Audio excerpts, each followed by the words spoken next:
welcome to the deep dive. You're here because, well, you want to get straight to the point, understand what's really going on, and have those aha moments without getting lost in, endless jargon. Exactly. No information overload, just the core insights. And today, we are diving into the U.S.-China trade relationship. Specifically, we're looking at tariffs, the energy sector, and what's been happening right up to early 2025. Yeah, things have definitely been moving. We'll be using a few key things to guide us.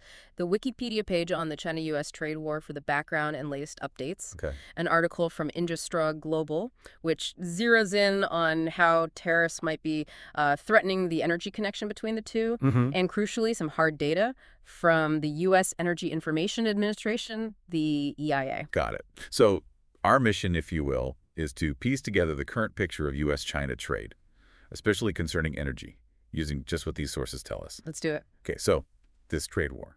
Still going strong? I take it. Where do we start? Well, yeah, definitely still ongoing. The Wikipedia source points straight to early 2025, specifically mentioning Executive Order 14195. That was signed February 1st. 14195. Wasn't that the one declaring a national emergency about drug trafficking from China? That's the one. And while it sounds like it's about drugs, the implication for trade was significant. How so? How does that link to tariffs? Well, according to the Wikipedia page, declaring that emergency invoked certain legal authorities. It basically gave the executive branch more power to slap on tariffs faster and more broadly, using national security as the justification. Ah, okay. So it sort of bypassed some of the usual hoops, allowing for quicker action compared to, say, the first Trump administration's approach. Exactly. A more streamlined path to tariffs, citing security concerns. And did they use that power quickly? Oh, yes. The source says by March 2025, the U.S. hit not just China, but also Canada and Mexico with, quote, steep tariffs. Steep tariffs. Wow. And China's reaction? Predictable, I guess? Pretty much. Retaliation followed. China put tariffs on U.S. products and, interestingly, launched an investigation into Google back in February as well. Right, the Google probe. Sure. And things didn't cool down after March, did they? April sounds like it got even hotter. Yeah, April 2025 saw a major escalation, according to that Wikipedia timeline.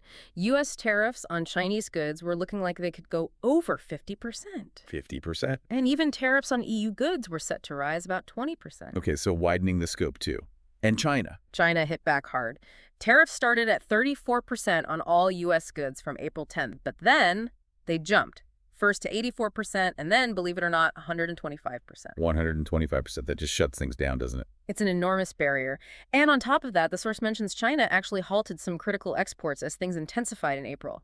That's a serious move. Definitely a major pressure tactic. It makes you think back to how this all started, doesn't it? It does. Wikipedia reminds us the really big tariff actions kicked off back in 2018. U.S. tariffs on things like solar panels, washing machines. Steel, aluminum, I remember that. Exactly. And China fired back then, too, targeting U.S. aluminum, aircraft, cars, pork, soybeans, key exports. It's been this constant back and forth. Weren't there moments where they tried to, cool it down? I seem to remember G20 truce or something. There were attempts, yeah. The G20 truce in 2019, for instance. But the source shows these often got derailed by disagreements, arguments over how many agricultural products China would buy, the whole Huawei situation. Lots of sticking points. Right. And then there was that phase one deal in early 2020. Yes, signed in January 2020. An effort to create some stability, but then, well, COVID hit. Exactly. COVID-19 just threw everything into chaos, adding another layer of complexity to that deal and everything else. Yeah, a massive global curveball. It's also interesting how opinions differ within the U.S., that poll mentioned on Wikipedia. Yes, the Harvard Capps Harris poll from January 2025. It showed quite a split, didn't it? It did. Something like 74% of Republicans supporting new tariffs on China, but only 34% of Democrats. Which, just underlines the political dimension domestically, but maybe we should shift focus a bit to the energy side. Yes, absolutely. Let's get into this energy nexus mentioned in the Industra Global article. The title itself, How Tariffs Threaten the U.S.-China Energy Nexus, kind of sets the stage, doesn't it? It really does. It signals potential trouble ahead, even if things look okay on the surface right now. Yeah. And to see what is happening, the EIA data on one specific product is really revealing. Ethane exports. Okay. So what does the EIA data actually show? Is it impacted by all these tariffs? Well, this is where it gets fascinating. If you look back at 2017, 2018, U.S. ethane exports to China. Basically zero. Nothing. Okay, starting from scratch then. Pretty much. Then in 2019, it starts to creep up very gradually, but it hit about 703,000 barrels by October.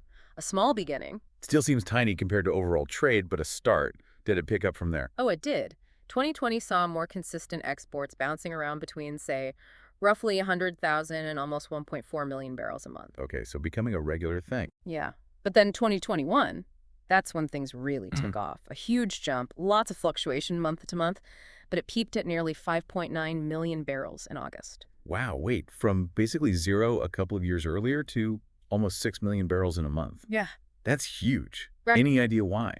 The data doesn't say. The raw EIA data doesn't give the why, but you'd assume, increased Chinese demand for petrochemical feedstock and increased U.S. production and export capacity lining up. Makes sense. Yeah. So was that peak a one-off, or did it stay high? It stayed high. 2022 saw really strong volumes all year. The peak that year was even higher, over 7.1 million barrels in October. Okay, so this is a sustained trend. Definitely. And 2023 continued that. Volumes were consistently over 5 million barrels every month, hitting a new high of 8.5 million in March. 8.5 million barrels. Incredible. And what about 2024? More of the same. Pretty much, yeah. Continued high exports, still fluctuating a bit, but it actually peaked even higher in September 2024 at over 9.6 million barrels.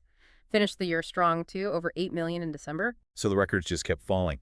And the most recent data point we have, January 2025. Still up there, 8.072 million barrels, just over 8 million. So let me get this straight. While the U.S. and China are slapping massive tariffs on everything from cars to, well, potentially Google services, this one specific energy product, ethane, is just booming. Exports are going through the roof. It certainly looks that way based on the EIA figures. It's quite the contrast, isn't it? It really is. And, to add to that, the EIA actually published an article stating that overall U.S. ethane production, consumption, and exports all hit new records in 2024. So the U.S. is producing more, using more, and sending a whole lot more overseas, with China being a massive destination. Which brings us back to that Andrew Straw article's headline, How Tariffs Threaten. Yeah. Because even though ethane exports are booming now. Exactly. How secure is that flow? Given the escalations elsewhere, you have to wonder if or when this booming trade might get caught in the crossfire. Could ethane be next on the tariff list? That really is the multi-billion-dollar question, isn't it? Are both sides deliberately keeping this channel open for strategic reasons, maybe? Or is it just a matter of time? It's impossible to know for sure just from these sources, but it highlights the vulnerability. The interconnectedness is clear, but so are the risks in this current climate. Okay, let's try and pull this together then. What are the main things you, the listeners, should take away from our deep dive today? Well, I think there are two main sort of contrasting points. First, the broader U.S.-China trade war absolutely escalated in early 2025. Tariffs got much higher, much broader, real tension there. Definitely point number one. High tariffs, lots of friction. But point number two, despite all that friction, U.S. ethane exports to China specifically have shown this incredibly strong, consistent upward trend, hitting record levels right through 2024 and into early 2025. A booming energy trade happening right alongside a worsening trade war. It's quite the paradox. It is, and that leads directly to the final thought we want to leave you with. Go on. Given these massive tariff hikes in almost every other area, what does the future hold for this energy trade, particularly for ethane? Is this sector somehow special, insulated? Or is it just the next shoe waiting to drop? Could it become another battleground in the trade war? Precisely. Will it remain stable, or is it vulnerable? It really forces you to think about the complexities, the strategies, and maybe the hidden dangers in this whole U.S.-China economic relationship as it keeps evolving, something to definitely keep an eye on.